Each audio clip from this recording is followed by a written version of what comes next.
60 plants left Chile. 5 survived.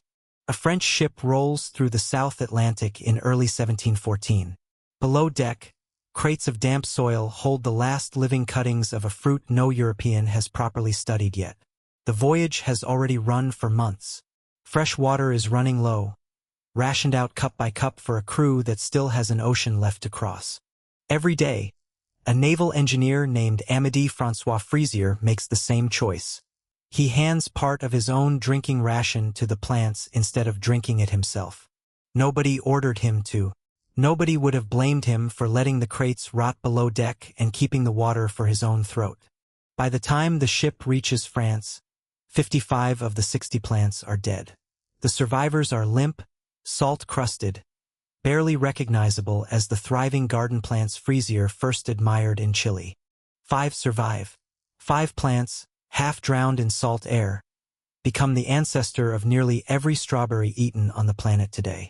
A fruit small enough to ignore for thousands of years gets rebuilt, piece by piece, by monks, kings, gardeners, and scientists, until nature can no longer claim it as its own. That rebuilding starts here on a rolling deck, with one man deciding a handful of foreign plants are worth his own thirst. Before ships, before empires, the strawberry barely registered. Wild strawberries grew close to the ground across Europe, Asia, and North America. Hidden under leaves, rarely bigger than a fingernail, they offered a quick burst of sweetness and nothing more. No calories worth farming, no seed worth saving on purpose. Archaeology fills in what writing cannot. Charred strawberry seeds have turned up in prehistoric hearths across northern Europe, at sites in Britain and Scandinavia dating back thousands of years, preserved only by the accident of falling into a cooking fire. Similar seed remains have been recovered from Neolithic lakeside settlements in Switzerland, buried in mud for over 5,000 years before archaeologists ever found them. Nobody planted these seeds. Nobody weeded around these plants. People walked into the forest, found what was ripe, and ate it standing there the way they ate hazelnuts or wild berries of any kind. There was a practical reason nobody bothered farming it for another few thousand years. Unlike grapes, which could be pressed into wine, or olives, which could be pressed into oil, a strawberry spoils within a day or two of being picked. Ancient economies built entire trade networks around foods that could be stored, transported, and taxed. A fruit that rotted before a cart could reach the next town simply had no place in that system. It could only ever be eaten on the spot by whoever happened to find it. The word itself carries its own small mystery. Linguists still debate where strawberry comes from. One theory ties it to the straw once used to mulch the plants, another to the way its thin runners seem to be strewn across the ground. No single explanation has ever fully won out. Its scientific name has a clearer origin. Fragaria comes from the Latin fragum, meaning fragrant, a nod to the smell Roman writers noticed long before anyone thought to classify the plant. The Romans were the first to put it on paper. Pliny the Elder listed it among the wild plants catalogued in his Natural History, a work that ran to 37 volumes and tried to describe nearly everything known about the natural world. The poet Virgil pictured children gathering it in cool shade, warning them in the same breath to watch for snakes hiding in the grass. Ovid placed it inside an imagined golden age, a time before plowing, before greed, before anyone thought to reshape the land for profit. To Roman writers, the strawberry stood for innocence, a food that cost no labor and made nobody rich. Nobody in ancient Rome planted a strawberry field. There was no reason to, and for centuries afterward, nobody tried. The plant outlived the empire that first wrote about it. Rome fell, its trade routes collapsed, and the strawberry simply kept growing in the same shaded forest margins it always had, indifferent to the political map above it. Medieval monasteries sometimes moved wild plants closer to the garden wall, purely for convenience, the way you'd move a chair closer to a window. Manuscripts mention the fruit as a decorative border along garden paths, its small white flowers pleasant but unremarkable. One of the more striking records comes from 14th century France. In 1368, King Charles V had 1,200 wild strawberry plants set into the royal gardens at the Louvre. Even a king, with the resources of an entire kingdom, was still just transplanting wild plants. Nobody had bred a better strawberry. Nobody had thought to try. Then ships started returning from a continent Europe barely understood. English and French colonists in North America found something bigger. Fragaria virginiana grew wild across the eastern woodlands, larger and more fragrant than anything back home. Colonial writers described fields so thick with fruit that horses' hooves turned red from crushing it underfoot. Indigenous communities in the region had already been drying the berries and working them into cornmeal to make a kind of fruit bread. A practice colonists later adapted, some historians argue, into the strawberry shortcake that still shows up on tables today. Samples of the wild American berry crossed the Atlantic and landed in private European gardens, admired as curiosities. Bigger, yes. Sweeter, yes. Still just a wild plant now growing in a foreign pot. European botanists admired it the way they admired any exotic import, as a novelty for a private collection, not as the future of a global industry. The real shift started somewhere else entirely, and almost by accident. In 1712, the French crown sent Frézier to Chile. His official assignment had nothing to do with fruit. He was there to study Spanish coastal fortifications, gathering military intelligence under the cover of scientific inquiry, the kind of mission that reads more like espionage than botany. Near the port of Concepcion, something in a local garden stopped him cold. The strawberries growing there were enormous, some reportedly the size of a walnut, cultivated for generations by indigenous and Spanish colonial farmers using techniques no European botanist had ever documented. Frézier, a military engineer with no formal training in horticulture, decided almost on impulse to bring a few home. He had no way of knowing that decision would eventually rewrite the genetic map of an entire fruit. That impulse nearly failed outright. The return voyage took close to 6 months. Fresh water was rationed for the entire crew, and every ounce mattered. Frézier kept giving part of his own share to the plants instead of drinking it himself, day after day, with no promise it would work. It was a bet renewed constantly against thirst, salt air, and time running out before land appeared. By the time the ship reached Brest, only 5 of the original 60 plants were still alive. 5 plants, 1 shipment. Historians studying the episode have noted how easily the story could have ended right there, in a rotting crate below deck. If those 5 had died too, the strawberry the world eats today might simply not exist. They didn't die. Frézier handed them over to the royal garden at Brest, then distributed cuttings to botanists and noble estates across France. Word of the giant Chilean berries spread through polite society faster than anyone could have organized. Within a few years, cuttings from those 5 plants were growing in gardens far from Brest, tended by people who had no idea where the plant had come from or how close it had come to never arriving at all. The Chilean strawberry, Fragaria chiloensis, carried a hidden flaw. Most of its plants were functionally female, unable to fruit reliably on their own in unfamiliar French soil, far from the pollinators and growing conditions of the Chilean coast. French gardens already held something else, though. Fragaria virginiana, the North American strawberry, had been planted decades earlier purely as an ornamental curiosity, admired for its flowers as much as its fruit. Grown side by side with nobody intending it, the 2 species began to cross-pollinate. Nobody designed this. Nobody predicted it. Somewhere in a quiet French garden bed, 2 strawberries from opposite ends of the Americas, separated by thousands of miles of ocean and centuries of separate evolution, met for the first time in human history. The result looked nothing like either parent. Larger than the Chilean fruit, hardier than the American one, and stable enough to keep reproducing on its own. It took nearly half a century before anyone understood what that garden bed had quietly produced. In 1764, Duchesne brought his findings, along with a living specimen, to King Louis XV. He named the hybrid Fragaria X ananassa because its scent reminded growers of pineapple. 2 years later, he published his findings formally in a book called Natural History of Strawberries, one of the first scientific studies ever devoted entirely to a single fruit. That accidental hybrid became the strawberry the modern world would inherit.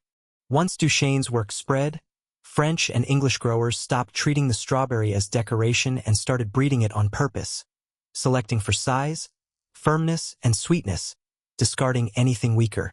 For the first time in the plant's history, human preference decided which strawberries survived, not forest geography or chance pollination.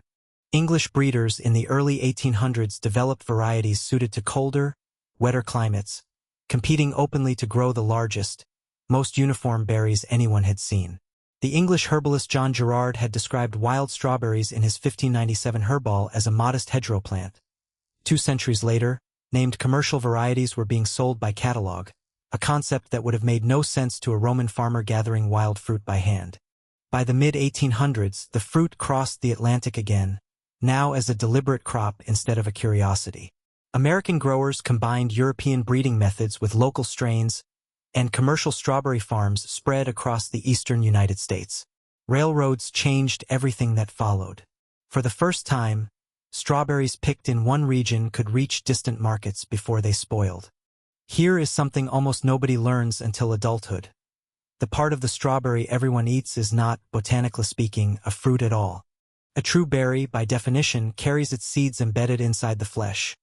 A grape does this, a tomato does this, even a banana does this. The strawberry breaks the rule entirely.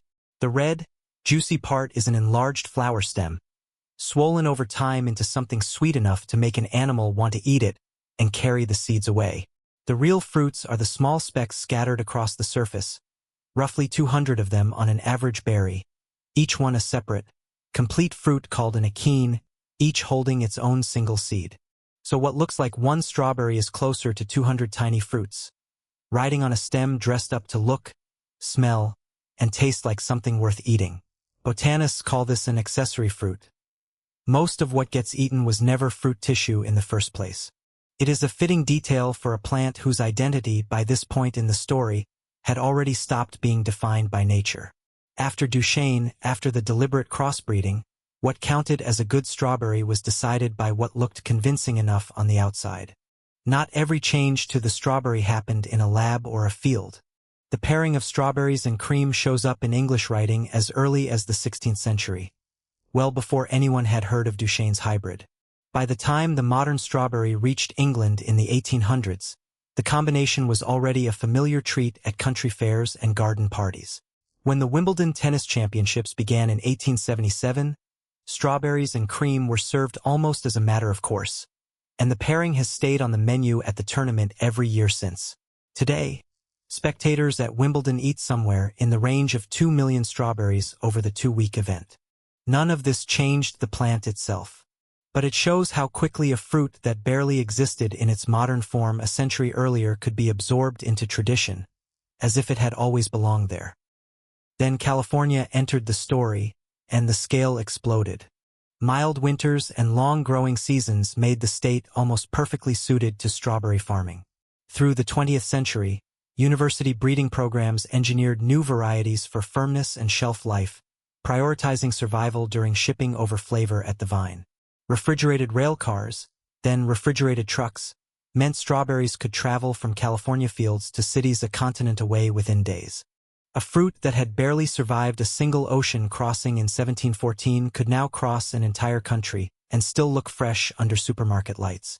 Today, California alone grows roughly 9 out of every 10 strawberries sold in the United States, on a fraction of the country's farmland. That leap in scale had a human cost most shoppers never think about. Machines still cannot reliably pick a ripe strawberry without bruising it. Human hands remained essential, bent low over the same rows for hours at a time. Generations of migrant agricultural workers, many of them Mexican and Filipino laborers in California's Central Valley, performed the physical labor that made mass production possible. Their working conditions later became a central issue in some of the most significant labor organizing movements in American agricultural history, disputes that shaped how the country still thinks about farm labor today. Long days spent bent at the waist under the sun, harvesting a fruit too delicate for machines, became one of the least visible costs behind a product that looks effortless by the time it reaches a supermarket display. By the second half of the 20th century, the strawberry had drifted far from Frézier's 5 surviving plants.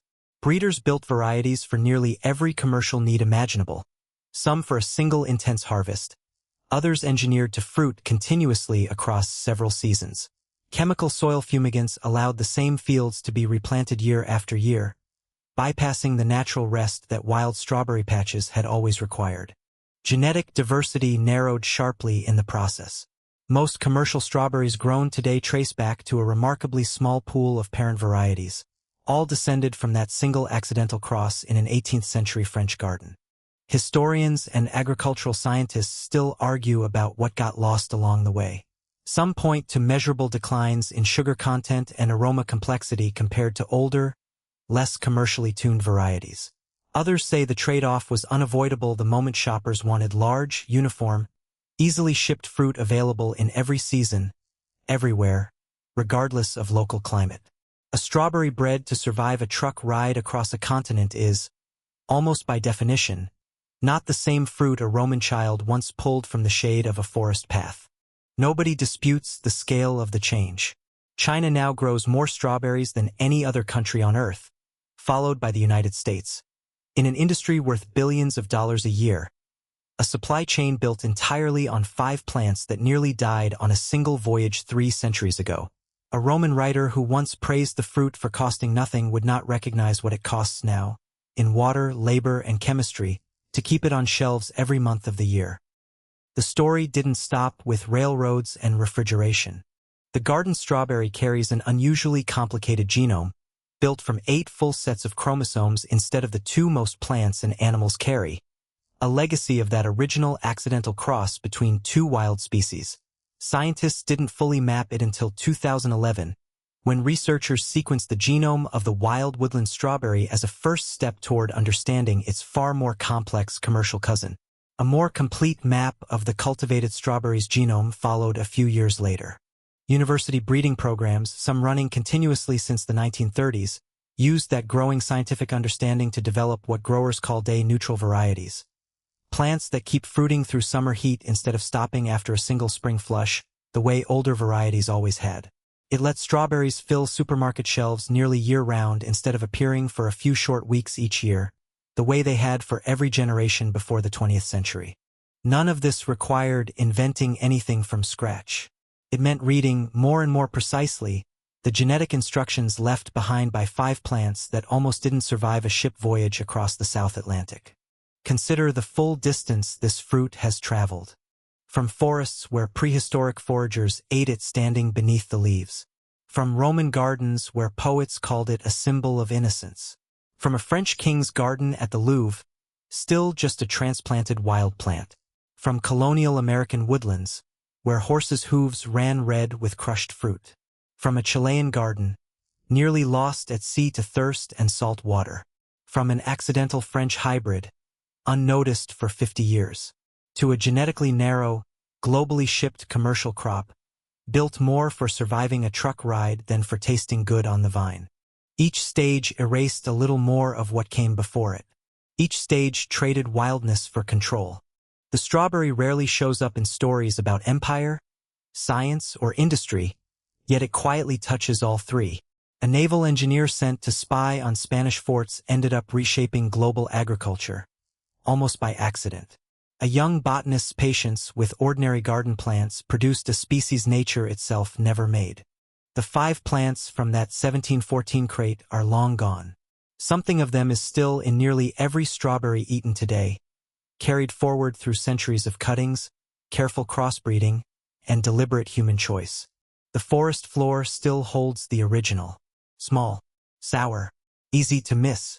It still grows exactly where it always has, in the same quiet shade, producing the same modest handful of fruit it produced for the foragers who first found it.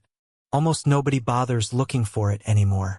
The version bred, shipped, and sold everywhere else took its place instead. Not because it tasted better, because it survived the trip. And whatever is sitting in your refrigerator right now, however many generations and borders and cold storage trucks removed, traces back to 5 half-dead plants an engineer refused to let die of thirst, somewhere in the middle of the South Atlantic 300 years ago.